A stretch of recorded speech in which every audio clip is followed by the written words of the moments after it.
얼마 전 친구 목회자와 통화하면서 아들 때문에 속상해하는 이야기를 전해 들었습니다. 올해 고등학교를 졸업한 아들이 그동안 꼭 하고 싶다면서 문신을 하고 들어온 겁니다. 그래도 라틴어로 성경 구절을 새겨 넣었다며 자랑스럽게 이야기하는데 그마저도 달갑게 들리지 않았던 거죠. 요즘에야 사람들에게 패션의 일부로 가볍게 받아들여지기도 하지만 아직까지도 불량한 이미지로 받아들이는 사람들이 적지 않기에 아마 걱정이 되었던 모양입니다.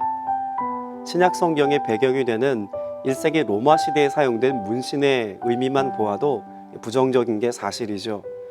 흔히 스티그마로 불리웠던 낙인 혹은 문신은 노예를 표시하기 위해 사용되었기 때문입니다. 자유민이었던 사람들이 전쟁에서 패배하고 채무를 이행하지 못해서 노예 신분이 되어 짐승에게나 새겨 넣었던 낙인을 몸에 새기고 살아가는 것은 수치 중에 수치로 여겨졌습니다. 그런데 성경에도 스티그마, 낙인과 유사한 의미로 스티그마타, 흔적이라는 단어가 사용됩니다.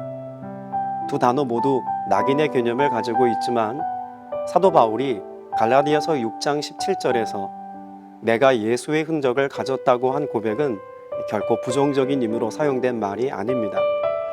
오히려 성도라면 내가 아닌 예수의 흔적을 드러내 보이며 예수께 속한 사람인 것을 삶으로 증명하며 살아가야 합니다.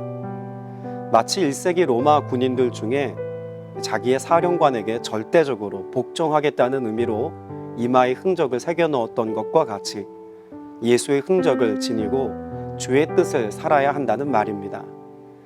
우리가 예수의 흔적을 가졌다는 말은 몸에 성경 구절을 새겨 넣거나 신앙인임을 표방할 수 있는 장신구들을 몸에 걸치고 다녀야 한다는 말은 결코 아닙니다.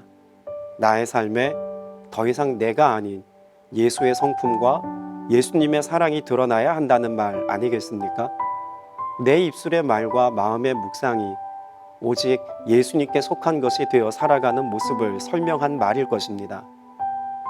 유대인들에게는 자신들이 하나님의 백성임을 나타내는 몸의 흔적을 가지고 살았습니다. 다름 아닌 할례입니다. 아브라함 때부터 지켜왔던 할례 의식은 지금도 유대인들에게 있어 매우 중요한 영적인 의미를 갖고 있습니다. 그런데 애초에 하나님께서는 하나님의 백성된 흔적으로서의 할례를 몸이 아닌 마음에 행해야 한다고 말씀하신 것을 알고 계십니까? 신명기 30장 6절에 내 하나님 여호와께서 내 마음과 내 자손의 마음에 할례를 베푸사 너로 마음을 다하며 뜻을 다하여 내 하나님 여호와를 사랑하게 하사 너로 생명을 얻게 할 것이며 라고 말씀하십니다.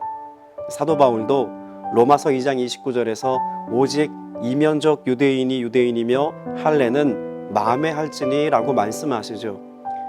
결국 예수님의 흔적을 새겨야 할 곳은 몸이 아닌 마음인 것을 알 수 있습니다.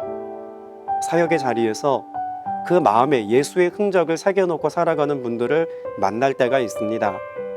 거리에서 온화한 미소를 머금고 전도지를 나눠주는 성도님들의 모습에서 알아주는 이 없어도 그리스도의 사랑으로 연약한 이웃들을 섬기는 헌신된 지체들의 모습에서 발견합니다. 나와 이웃, 나라와 열방을 위해 하루도 빠짐없이 새벽을 깨우며 기도하는 예배자들의 모습에서도 발견할 수가 있죠.